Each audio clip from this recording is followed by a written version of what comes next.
I think it's time for another freezer dive. So let's get diving. That's all I prepared. I bet there's a dorado. I'm not feeling fish. Oh, chicken breast? Who knows how long that's been in there? I don't typically buy chicken breast, so I know this is from my mom, which means it's old and it needs to get used. So let's get this thawed and let's get cooking something delicious. Let's go.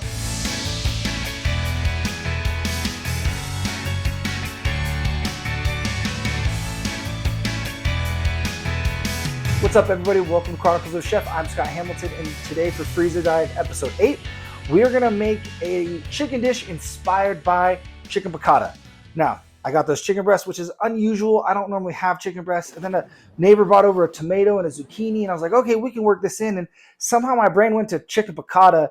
So I went to the store to get capers, staple for good chicken piccata. No capers. So I decided to use two different ingredients to kind of recapture that briny, capery deliciousness. This is what we came up with. So delicious, simple to make. One of those surprise ingredients was actually pretty tasty. Let's get cooking. Let's get mise en placing our wonderful things here. First, we're going to chop up our cornichons. I couldn't find capers, so we are going to mix things up. We are going to do some cornichons. We're just going to do a nice mince on these. We want them the same size as you would a caper. And we're going to chop up one of the onions in there because why not? I got a tomato and zucchini from a neighbor's garden, so we're going to go ahead and use those up too because why not? Kind of fits the theme of this whole freezer dive situation. We're just going to kind of do a chunkier tomato. Cuts do not need to be perfect. A-okay. Also got a nice zucchini. Zucchini is not typically found in chicken piccata, but that's okay. We're going to use it anyways.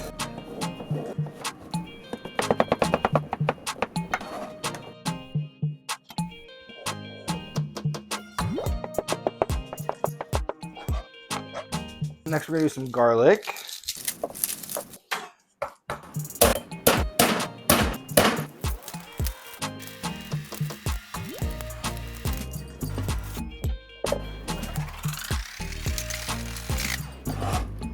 Now we're going to do a little shallot. A great way to get a small dice or a mince on your shallot or any onion is to cut off the end. We're going to peel it, but we're going to leave that back root on. Get rid of that outside layer. And this works on any of the more bulb kind of onions. We're going to cut to the root, but not through the root. So we're going to come down here and stop short. Give ourselves some nice small slices here. I'm going to turn it sideways here and come right here. And then the top, you want to make sure that you make it down here, but not all the way to the end, right? And then we're going to follow the curve of the onion. Unfortunately, I don't have a way to help with the onions burning your eyes other than goggles. All of the tricks have never worked for me. Then we're going to turn it on its side. Now we're just going to run our knife through all the way down. Use our knuckle here. Our knuckle as a guide. Go. And there's our and there is your beautifully minced shallot. Look at that. Perfect for especially a mignonette sauce and things like that. Ooh, that's what you want right there. Is this little more it's more like a brunoise. Oh, that is a potent shallot. All right, we're gonna do our parsley, and we're just gonna do a nice fine chop on this parsley. We're gonna treat this parsley kind of like a chiffonade. We're gonna kind of roll it up here. We're gonna run our knife through like this. And we're going to take the whole pile and turn it sideways, and then do it again.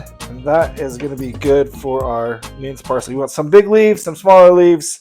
It's going to be perfect, just like that. There we go. Parsley just smells so fresh and light and just amazing. We're going to slice out one of these because we're going to cook these slices in with some of the sauce and serve it with it and everything. Have it nice garnish. We're going to do wheels instead of wedges. Go.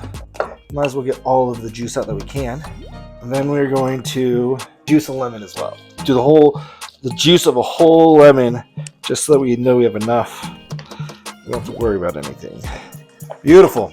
Lastly, before we do our chicken, because you want to do the meat last, so we don't have to clean everything out and do all those things. We can do all these veggies first and then get to our meat. We're going to do our sardines. All right. King Oscar, wild caught.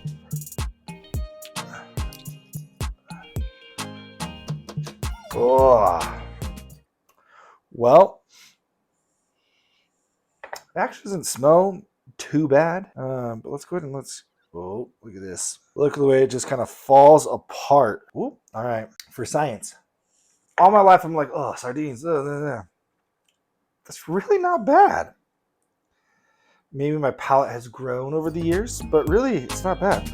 But we're just gonna kind of take one of these whole little sardine anchovies. Yeah, sardines. And maybe a little bit more. Throw that in there. Now, Alton Brown says that these will just like melt away in the back of a dish. So we'll see how much melting they really do. Ugh, a little bit more. All right. There we go. I'm pleasantly surprised with how much I actually enjoy eating this. Like, that really wasn't that bad. Whoops. Keeping it is going to be another thing. Now on to our chicken. We got 2 big old chicken breasts that we pulled out of that freezer. I'm going to go ahead and butterfly these. I'm going to cut it all the way in half. I'm going to butterfly this guy. There we go. And then we're going to pound these thinner. I got some flour that I'm going to throw down here. We got some Italian breadcrumbs that we're going to throw in just for more seasoning. And then we're going to salt as needed, a little parsley, and about a tablespoon of garlic. We're going to give that a good little mix-a-rooski, and that's going to be our breading for our chicken. Now, I'm going to pound these out and then just throw them in this. Again, just trying to minimize the amount of times I need to wash my hands in between and switching back and forth and all those things. So then once we're done with the breading and the raw chicken, we're done until we're throwing it in the pan. All right, now when it comes to pounding out your chicken, a Ziploc bag will work, plastic wrap works.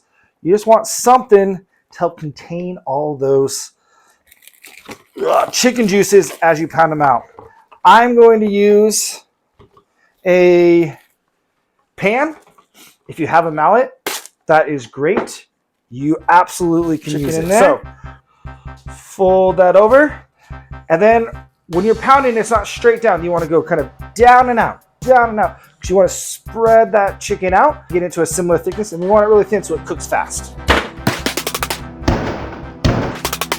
Bada bing, bada boom. There it is.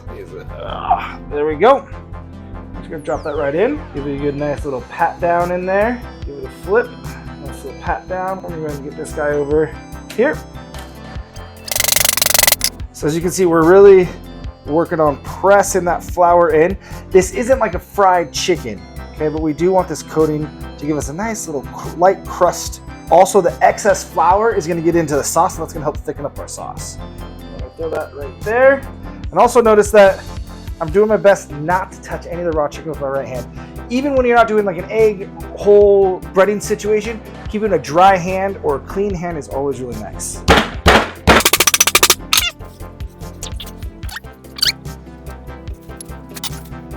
There we go, this last one. All right, mise en place is all done. Let's get this place cleaned up, sanitized, ready to cook some delicious, almost piccata?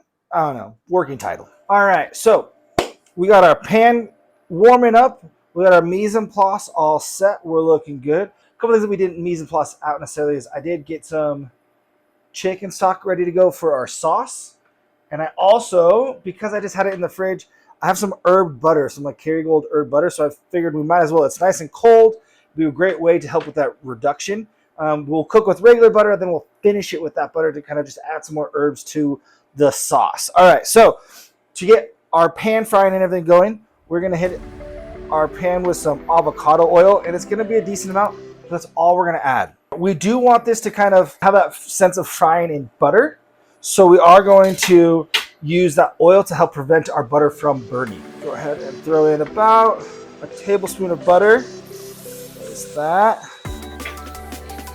There we go. And as soon as this butter melts, we will go ahead and get our chicken in there. Now, I went with a big enough pan so that all of the chicken can kind of go in at the same time. If you need to do it in batches, that's okay. Give it a little shaky shake. Drop that in. Shake off all the excess. Now, we're on medium-high heat with the oil and everything. Big key to this is not touching it. I know you want to fiddle. I know we want to touch them. None of that. We want these to crisp up. We want a good crust on it. We want all those things to get working the way that we need it to. So we're going to let that be. I am going to give this a little bit of salt on this side here, and then we will salt them when they come out afterwards. We're frying and we're gonna hold before we do anything else. So of course we have a rack to put it on. If you need to do a paper towel, that's perfectly fine. You just want something that the oil, the excess oil, can drain away from the chicken so that it'll stay crispy and delicious. Let's see how we're looking. There we go. We're gonna give that a flip. That's a beautiful piece right there. We're gonna go ahead and kind of rotate these guys. Give everyone a turn in that center heat. Oh, nice little crust. So, and as you can see, we're not getting like a deep fried, that crazy kind of crunchy crust and all that kind of stuff. We're just looking for this nice, beautiful golden brown, especially where the good touches are. It's also gonna get finished cooking in a sauce. So we're not too stressed about, is it crunchy enough? This is just adding texture and flavor and gonna be really good. All right, we're gonna let these guys rest here. Because again, we're gonna do the last little bit of cooking in the sauce. Hit it with a little bit of salt since it just came out of that oil. We're also gonna hit it with just a little bit of lemon juice. There we go. Now, I had this on really high. I'm gonna turn this down to more of medium, just over medium high. We got a good amount of oil hanging out here. We're gonna throw in our shallots first. Give that a nice stir. I'm now gonna throw in our sardines. Whoa, that changed the smell beautifully. Okay, we're gonna use a little bit of our chicken stock to kind of deglaze the pan a little bit. We're gonna hit it with about another tablespoon of garlic. I think I might have chopped a little more than I needed. Whoa, garlic and shallots smelling delicious. We're gonna hit it with a little bit of lemon juice. Just really trying to give ourselves a really good base of acidity and those lemon flavors. A little bit of parsley. Now for our zucchini. Throw these guys in. Let the zucchini cook up in all of this deliciousness. This with some salt, a little pepper, a tablespoon or so of butter. Just kind of let that fold in. I think I'm gonna be a little crazy. I'm gonna throw another one in just to see what happens. Kind of mash it up. Let them just kind of mix into this wild world and flavor bomb that's being created in here. Look at that beautifulness. Oh. All right, we're starting to get a little color on our zucchini, which is perfect. I'm not looking for a crazy amount of color or anything like that. But so we're gonna go ahead and make some space here in the middle. We're gonna drop our tomatoes and our pickles, our cornichons. We kind of start working those guys in. Oh, it's smelling so good. We want to kind of cook these. See how there's this little bit of stringy liquid in here, down here in the middle. You can see it. We want to cook that out and intensify all those flavors. And then our next step will be making our delicious sauce. All right, we're gonna give ourselves a little send here. We're gonna add about probably quarter to a third cup of stock right in there. Give that a good mix. And we want this to reduce by about half. Oh, it's looking absolutely beautiful. It smells light, refreshing. With some parsley.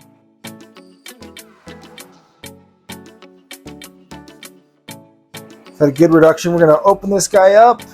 We're gonna hit it with probably about 2 tablespoons or so of our lemon juice. We really want it nice and bright. Go. Oh yeah, look how beautiful it's looking. Let's go ahead and I'm gonna try one of these pieces of zucchini. We'll get one of these bigger ones. Yeah, zucchini's cooking perfectly. The sauce is just nice and light and refreshing. We're getting a good thickness here on our sauce. We're letting it reduce. So it's starting to kind of glaze a little bit. Our spatula. Turn our heat down to a medium low now. Okay, I'm gonna drop in our cold butter and start just kind of this little whisking emulsification process. I'm getting this delicious butter in here. See how our sauce is just getting nice and luxurious, thickening it up just ever so lightly. That's what we want. Once our butter is pretty much all the way melted in. We still have a little bit more. We're just gonna let that kind of hang out. Give this a nice try.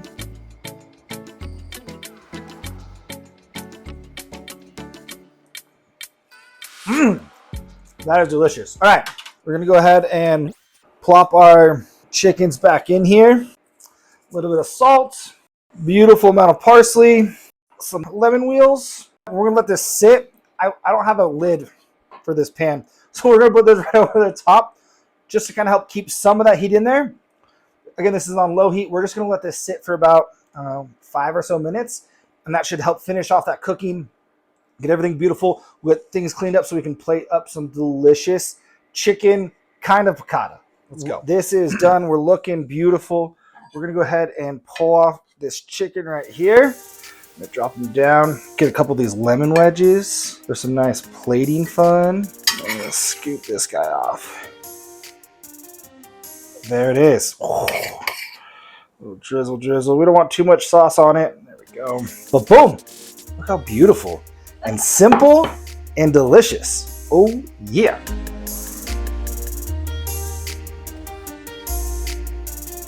Let's dig in. All right. Oh man, the lemon is nice and bright. The chicken is tender and moist. It has a nice little crunch to it. The tomatoes are kind of stewed to make a little bit more of like a sweet sauce. The sardines, I know that they're there because there's this extra umami punch, but it doesn't taste fishy at all. Alton Brown, you're a saint because you're right. It melts in the background and adds so much amazing flavor to it. Oh man, this zucchini, is so good. I love that you can still taste the zucchini. Oh, come here. All right, let's see it.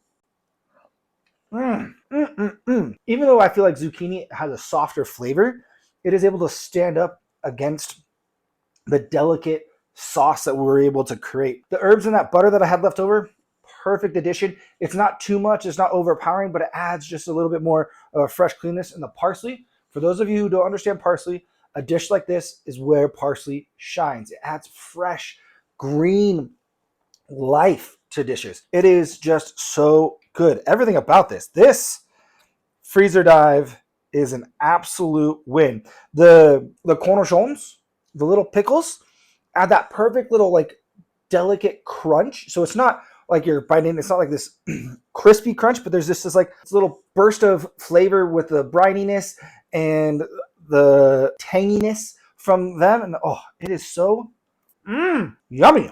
Yummy, yummy, yummy. This is a winner and needs to get into your rotation. Super simple to make. Use that chicken piccata idea as your base and then build out from there. Oh man, underrated. This was delicious. This freezer dive was a win. Let me know what you're pulling out of your freezer and cooking at home. Thank you so much for watching. Like, subscribe, do all the fun things, and we'll see you next time.